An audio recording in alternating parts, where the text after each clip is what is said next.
Бәріңе сәлем. Бүгінгі видеода Marvel және DC-дің соңғы әрі қызықты жаңалықтары. Кевин Файги Marvel'дың көп үміт күттіретін басты рөлдерді Сэмюэл Л. Джексон және де Эмилия Кларк сомдайтын Секретное вторжение сериалында Таностың кесірінен жарты ғалам күлге айналған 5 жылдың оқиғасы көрсетіледі деп айтқан болатын. Сонымен қатар беделді ақпарат көздерінің айтуы бойынша кеше ғана трейлері жарық көрген Женщина Халк сериалында Вонгты де көруіміз әбден мүмкін.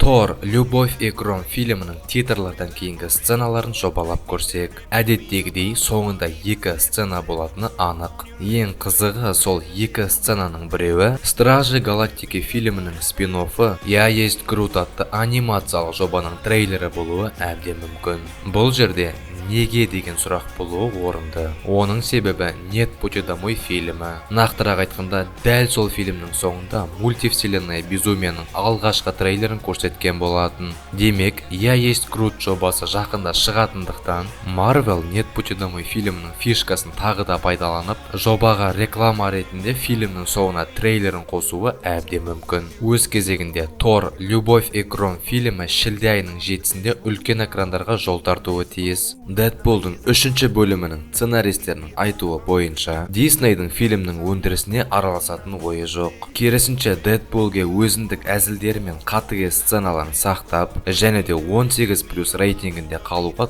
толықтай қолдау көрсетпек. Сонымен қатар Стражи Галактики мен Груттың фанаттары үшін өте керемет жаңалық. Я есть Грут жобасы ресми түрде 10 тамызда жарық көріп, 5 сериясы бір күнде көрсетіледі.